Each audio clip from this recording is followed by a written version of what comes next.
Hello friends, नमस्कार। Welcome to my channel fitter topic study. जहाँ तक हमारा जो सीरीज चल रहा था बहुत अच्छा चल रहा है। आप अपनी तैयारी को बूस्ट करने के लिए आगे भी जो सीरीज चलेगा उसको आपको देखते रहना है और प्रैक्टिस करते रहना है, क्योंकि एग्ज़ाम डेट आ गया है।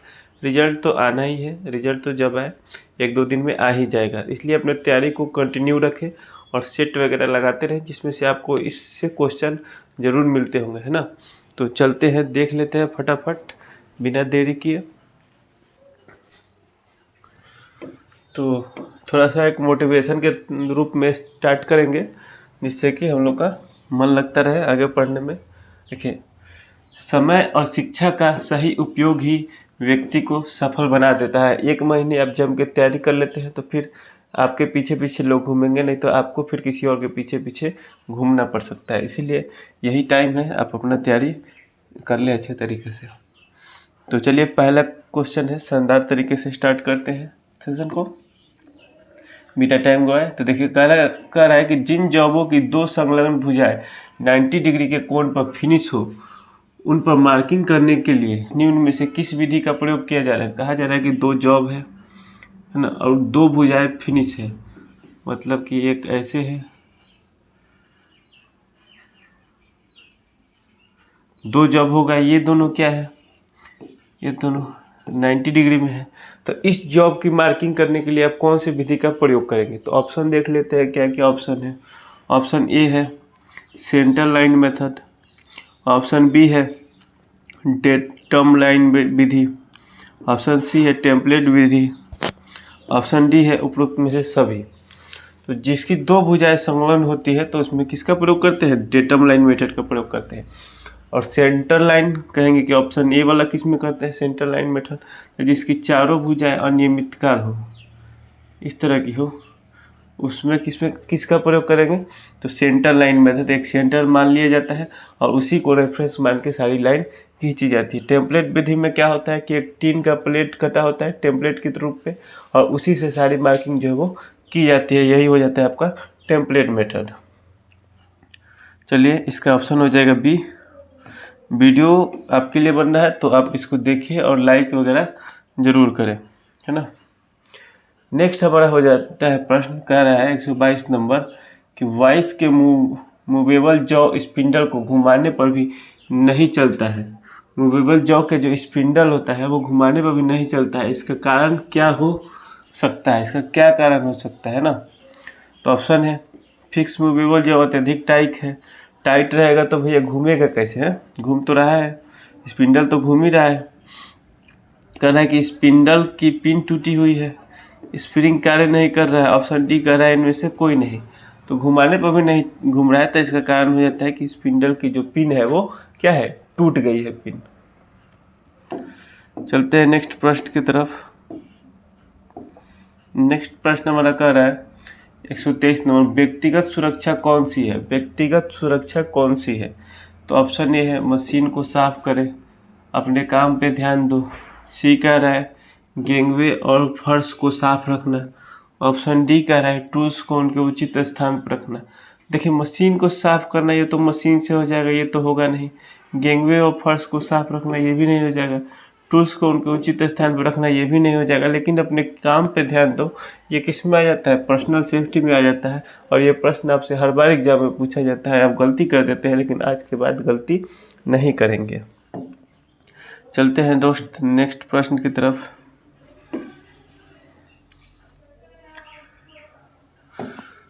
नेक्स्ट हमारा 124 नंबर प्रश्न हो जा रहा है कि एक ट्राई स्क्वायर का उपयोग किस लिए करते हैं। ट्राई स्क्वायर देख लीजिए, कुछ इस तरह का बना होता है। यहाँ ये लाइन नहीं होगा, है ना। और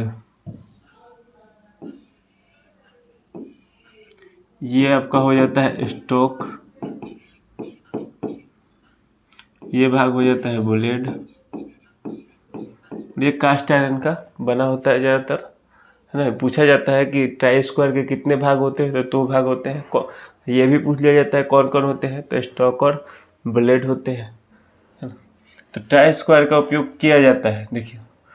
और ये दोनों ब्लेड जो होता है 90 डिग्री में बना होता है। समकोण की जांच करने के लिए, थोड़ा हिंदी अजीब लगेगा, ऐसे ही क्वेश्चन आपको एग्जाम में भी मिलेगा। न्यून कोण की जांच करने के लिए, अधिक कोण की जांच करने के लिए, सीधा कोण की जांच करने के लिए। सीधा कोण कौन सा होता है? न्यून कोण लग रहा है जब 90 डिग्री दे रहा है तो समकोण होता है। तो ऑप्शन ए क्या हो जाएगा? इस प्रश्न का राइट आंसर हो जाएगा। चलते हैं नेक्स्ट प्रश्न की तरफ। नेक्स्ट प्रश्न हमारा 125 नंबर कह रहा है, कौन सा मार्किंग मीडिया जो है वो जहरीला है? कौन सा मार्किंग मीडिया क्या है? जहरीला है। तो देख लेते हैं। ऑप्शन ए है वाइट वाश, ऑप्शन बी है पर्शियन ब्लू, ऑप्शन सी है कॉपर सल्फेट और ऑप्शन डी है आपका सेल्यूलोज पाउडर। तो कौन सा मार्किंग मीडिया जहरीला है? तो जहरीला हो जाता है आपका कॉपर सल्फेट। कॉपर सल्फेट जो मार्किंग मीडिया क्या है वो जहरीला होता है। कॉपर सल्फेट जो है वो जहरीला होता है। वही अगर हम बात करें पर्शियन ब्लू की, तो पर्शियन ब्लू जो है वो ये वाला, यह सूखने में क्या होता है? सूखने में बहुत समय लेता है। क्या होता है? सूखने में बहुत समय लेता है।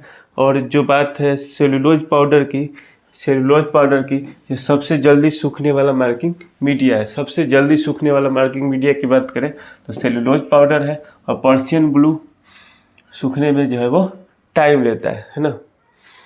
और वाइट वाश की बात करें तो वाइट वाश का प्रयोग कब किया जाता है? रफ सरफेस, जब कास्टिंग ढलाई कास्टिंग वाला किया हुआ जॉब मिल जाए तो वहाँ पे अगर आपको जो करना हो मार्किंग मीडिया लगाना हो तो वहाँ पे किसका प्रयोग करते हैं? तो वाइट वाश का प्रयोग जो है वो किया जाता है। उम्मीद है चारों क्वेश्चन से आपको 4 क्वेश्चन जो है वो क्लियर हो चुके होंगे। नेक्स्ट कह रहा है यूनिवर्सल सरफेस गेज का कौन सा भाग स्क्राइबर को पकड़ता है? यूनिवर्सल सरफेस गेज का कौन सा भाग स्क्राइबर को पकड़ता है? स्क्राइबर देखिए, ये तो स्ट्रेट होगा या फिर आपका बेंड होगा या फिर पॉकेट स्क्राइबर होगा या फिर ऑफसेट स्क्राइबर होगा, है ना। इसके पॉइंट एंगल 12 से 15 डिग्री पे ग्राइंड होता है। पॉइंट एंगल जो नुकीला भाग होता है वो 12 से 15 डिग्री पे ग्राइंड होता है। ऐसे तीर नहीं बना होता है, एकदम मोटा सा ऐसे अगर होगा तो ये नुकीला सा होगा ऐसे करके, है ना। इस तरह का स्क्राइबर होता है। और इसमें बात करें कौन सा भाग स्क्राइबर को पकड़ता है? ऑप्शन है snug, guide pin, rocker arm और फाइन एडजस्टमेंट पेच है स्क्रू। हिंदी में दिक्कत हो तो इंग्लिश का कुछ वर्ड देख लेना है, टेक्निकल में ऐसा ही होता है। हिंदी कुछ, अब नट बोल्ट आप सुने होंगे, नट को अगर देखा जाए तो ढीबड़ी बोला जाता है हिंदी में। तो इस प्रश्न का राइट आंसर क्या हो जाएगा? तो आपका हो जाएगा ए, ऑप्शन ए स्नग हो जाएगा। चलते हैं नेक्स्ट प्रश्न की तरफ। नेक्स्ट कह रहा है कि इस्पात एक मिश्र धातु है जो निम्नलिखित में से किन धातुओं से बनी होती है? DMRC 2018 में पूछा गया। इस्पात एक मिश्र धातु है जो निम्नलिखित में से किससे बनी होती है? तो ऑप्शन है लोहा और मैग्नीज, लोहा और कार्बन, ऑप्शन सी है कार्बन और टीन, ऑप्शन डी है कच्चा लोहा और कार्बन। तो इस प्रश्न का राइट आंसर हो जाता है इस्पात जो होता है लोहा और कार्बन का मिश्रण होता है। इस्पात क्या होता है? लोहा और कार्बन का मिश्रण होता है। इस्पात होता है लोहा और कार्बन का जो है वो मिश्रण होता है। चलते हैं नेक्स्ट प्रश्न की तरफ।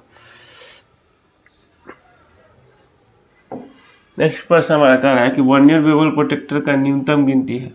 वर्नियर बेवल प्रोटेक्टर का न्यूनतम गिनती मतलब कि लिस्ट काउंट, है ना। लिस्ट काउंट मैंने कितने बार बता चुका है कि किसी भी प्रिसीजन इंस्ट्रूमेंट मतलब कि सूक्ष्म मापी यंत्र द्वारा जो न्यूनतम माप ली जा सकती है उसी को लिस्ट क्या बोलते हैं? लिस्ट काउंट बोलते हैं, या फिर हिंदी में न्यूनतम गिनती लिखा है अल्पत माप भी लिख सकता है।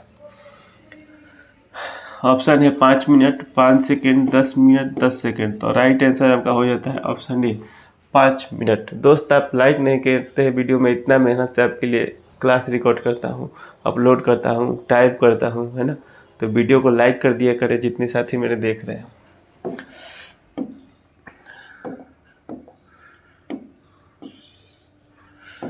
नेक्स्ट है हमारा 129 नंबर प्रश्न। जब ऊपरी सीमा इतना दिया गया है और निम्न सीमा इतना दिया गया है तो जॉब में टॉलरेंस पूछा गया है। क्या पूछा गया है? टॉलरेंस पूछा गया है ना। तो यहाँ हम टॉलरेंस देख लेंगे। देखिए ये भी एग्जाम में किसी न किसी एग्जाम में पूछा ही गया है। तो यहाँ से हम देखें टॉलरेंस को भी मैंने बताया था कि जब भी प्लस प्लस आए तो क्या करना है, माइनस कर देना है। प्लस प्लस माइनस हो जाएगा, माइनस माइनस तो भी माइनस होगा, और प्लस माइनस होगा तो क्या करना है, जोड़ देना है। प्लस माइनस होगा तो प्लस कर देना है। तो यहाँ क्या है, प्लस प्लस है तो माइनस कर देंगे 0.08 और इसमें माइनस कर देंगे 0.03, तब का हो जाएगा 0.05 mm। तो इस प्रश्न का राइट आंसर देखिए कौन सा हो जाएगा, ऑप्शन डी इस प्रश्न का राइट आंसर हो जाएगा। चलते हैं नेक्स्ट प्रश्न। अब ये देखिए कोई अगर जोड़ भी देता है तो 8 3 11 ऑप्शन में वो भी दिया गया है कि आपको गलती कर दे और आपका एक नंबर काट लिया जाए। तो चलते हैं नेक्स्ट प्रश्न की तरफ। नेक्स्ट है 130 नंबर। दो मेंटिंग पार्ट्स के बीच में क्लियरेंस की जांच करने के लिए एक यहाँ जो है कोई गेज का इस्तेमाल किया जाता है, वो कौन सा है। तो ऑप्शन है ring gauge, plug gauge, feeler gauge, snap gauge. दो मिलने वाले पार्ट्स के बीच गैप की जांच करने के लिए आपको प्रयोग किया जाता है, वो होता है ऑप्शन सी फीलर गेज।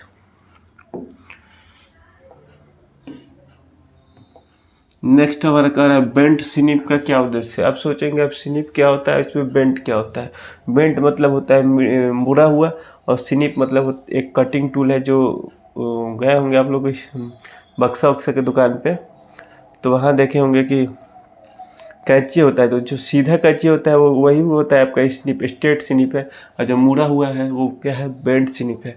तो बेंट स्निप जाहिर सी बात है बेंट स्निप है, तो कैसा टूल कटिंग करेगा, तो वृत्ताकार कट बनाने के लिए, तो वृत्ताकार कट बनाने के लिए बेंट स्निप का जो है वो प्रयोग किया जाता है। और स्ट्रेट स्निप रहता तो सीधी कटिंग करता है ना।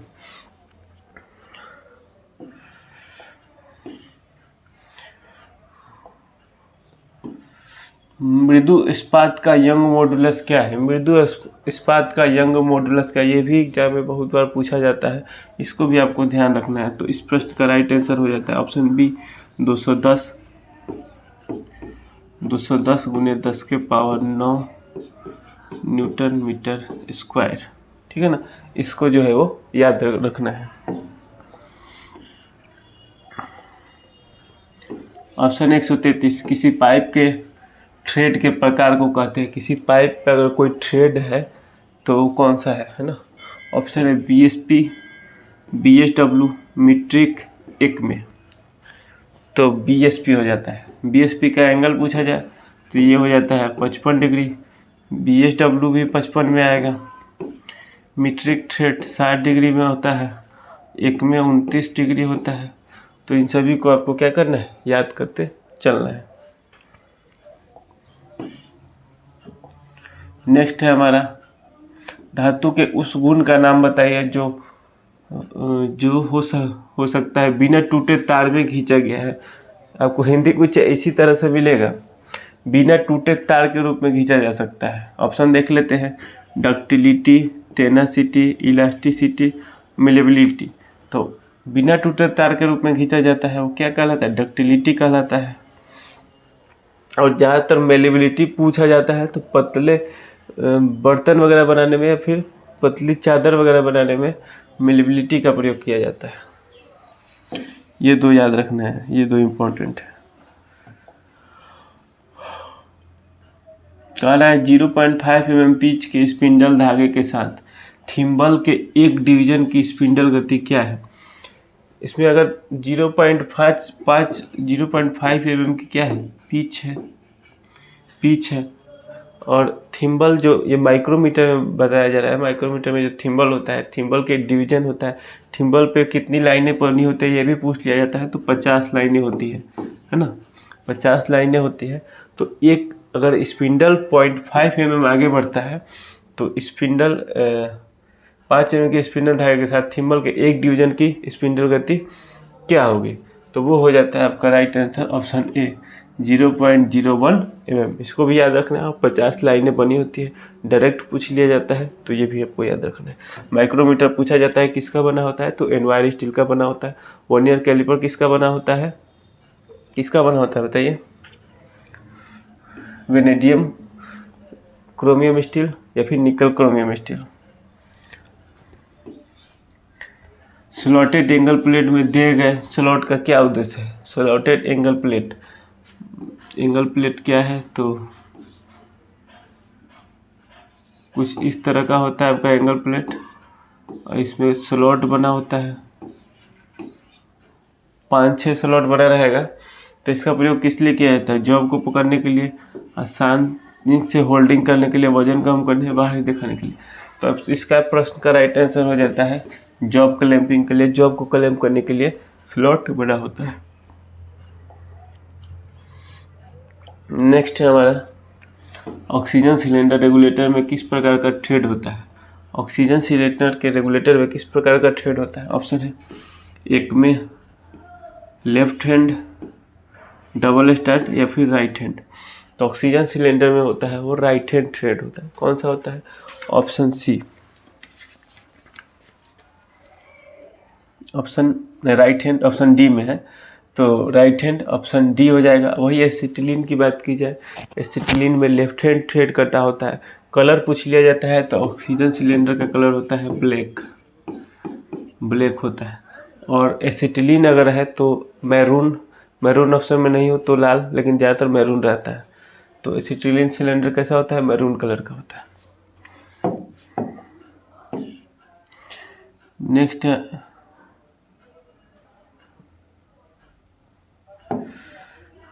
ऑक्सी एसिटिलीन गैस वेल्डिंग के लिए एसिटिलीन सिलेंडर का वर्न कोड क्या है? गया एसिटिलीन सिलेंडर का, तो ऑप्शन है लाल, मैरून, हरा, काला। तो देखिए अगर मैरून है तो मैरून ही इस प्रश्न का राइट आंसर हो जाता है।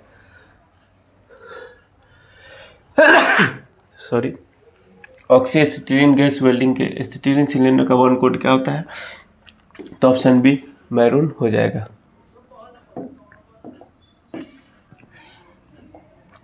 ऑप्शन 139 नंबर क्वेश्चन है, रेसेस और बॉल बियरिंग, बॉल्स जो बियरिंग का पार्ट्स होता है, रेसेस और बॉल किसके बने होते हैं? ऑप्शन है मेलिबेडिनम, उच्च टंगस्टन युक्त carbide, high speed steel, chromium steel. तो रेसेस और बॉल जो है वो क्रोमियम स्टील के बने होते हैं। चलते हैं नेक्स्ट प्रश्न की तरफ।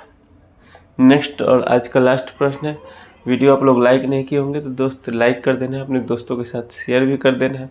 और बहुत सारे स्टडी मटेरियल चाहिए तो ऐप में जाइए, फ्री मटेरियल में PDF बहुत सारे ऐड है, वहाँ से आप देख के अपनी तैयारी को और बूस्ट कर सकते हैं, क्योंकि अभी टाइम बहुत कम है।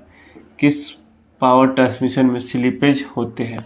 स्लीपेज होते हैं पावर ट्रांसमीटर, मतलब कि एक शाफ्ट से दूसरे शाफ्ट में पावर ले जा रहा है तो विभिन्न माध्यमों से। तो अगर स्लिप कर जा रहा है, आपने सिंपली गांव में देखा होगा आटा वगैरह पिसाने जाते टाइम जो बेल्ट से चलता है, वो भी तो क्या है? पावर ट्रांसमिशन का एक रूप है। तो देखिए गियर से भी होता है पावर ट्रांसमिशन। किस पावर ट्रांसमिशन स्लीपेज होता है? तो गियर, चेन, स्प्रोकेट। स्प्रोकेट आप लोग देखे होंगे, सिंपल साइकिल के जो पीछे चेन जिस पे चढ़ा रहता है, पीछे वाला भाग, वही क्या होता है? स्प्रोकेट होता है। और ऑप्शन डी है बेल्ट में। तो इन तीनों में स्लीपेज की संभावना बहुत कम होती है, लेकिन स्लीपेज होते हैं तो किस में ज़्यादा स्लीपेज होते हैं? वो होता है बेल्ट में, है ना, बेल्ट में स्लीपेज होता है।